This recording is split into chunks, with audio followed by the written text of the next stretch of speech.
Coach, I kind of asked Tom about this a little bit too, but the defense, particularly at the end of the halves, it's over the last couple of weeks has kind of given up a couple crucial swing drives there for scores.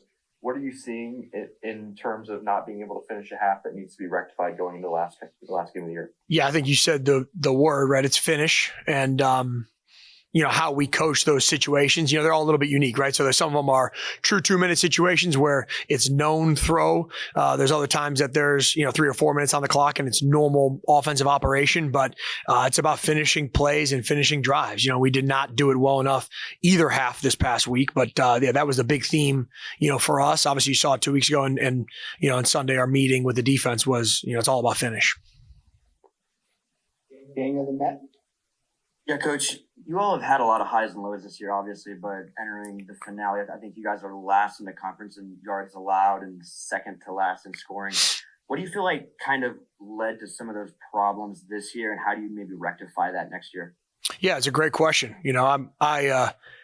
I just take a week by week, play by play, to be honest with you, not a big picture stats. Obviously that at the end of the year, we look at, we know what we're doing well. We do a weekly self scout, of what's been good or not been as good from there and try to, address those. And to me, it goes back to what do the players do best and, how we put them in position to be able to do that, working really hard at that. And obviously the results at times have been what we want. The results at times have not been what we want, but we expect a high level defense and a really high level product on Saturdays.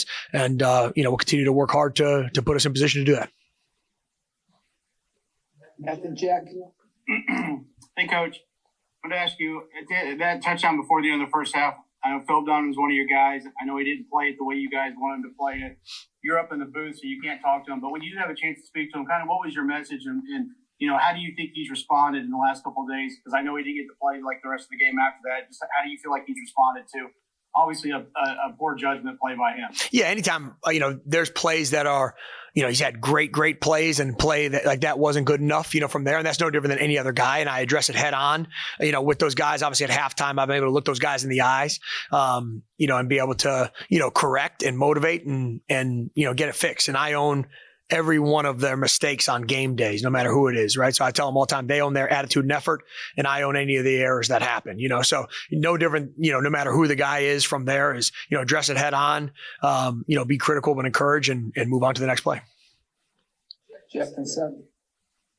Hey, Matt, I'm curious, with this being your first year at Indiana, how you've kind of learned about the history and the importance of this type of rivalry game. Coach Allen has talked about, Mark Deal giving some speeches. Just curious what that has been like for you. Yeah, it's been great to be able to learn about it. Obviously, there's a lot of tradition, a lot of history behind this game. I was aware of it, obviously being in the Big Ten before and aware of it just from being a college football fan growing up and loving rivalry week, but it's been great to be able to learn the in-depth tradition from Coach Deal for sure. And be able to hear that from him has been awesome. And then on my own too, this was something I did on Saturday night even, be reading up on it. What's the records been? What's the back and forth been? Things like that. So obviously it's a year-long thing. Obviously, anytime you have a big rival to play this week. But yeah, this week, obviously, concentrated focus. Seth and Pete. Matt, obviously coming into the year, your secondary, you had a lot of youth in the secondary, whether it was, actual youth, like, freshmen or underclassmen, or youth in terms of, guys that just didn't have a ton of reps to their name at this level. Just coming near the end of the year, how much, obviously some of the results have been there at times, some of it sometimes it hasn't. Just how much progress do you feel like some of those young guys who are really kind of getting a lot of playing time for the first time at this level, how much progress do you feel like those guys have made this season? Yeah, I think that there's been progress. I think that you've seen that at times of high level, pass defense or in contesting balls and making plays on the football. And then you've seen times when the youth has showed up, right, in critical errors. It's our job to make sure that those are all corrected before we get to game day. But I think that you've seen a little bit of a mixed bag, part of it because of the youth from there and inexperience. No excuses though, but yeah, there's definitely been growth. So some guys have stepped up and, made big time plays. Some of the guys that have been vets, and then, for sure, some of the young guys that have stepped into bigger roles. Last one. Hey, Matt, can you talk a little bit about the play of the defensive line this year, the progress they've made, and what you're going to need from them on Saturday? Yeah, it's going to be a huge point of emphasis for us. It all starts up front with us. I think that you've seen us, play more physical on the front, be more disruptive on the front. And that has to be how we play, from a run and pass standpoint on Saturday. Anytime that you get into big games, but November football in the Big Ten, especially in a rival week, you got to win the line of scrimmage, right? So it's a huge point of emphasis and a challenge for those guys up front. And, it's their job to be able to go establish a mentality and a physicality up front.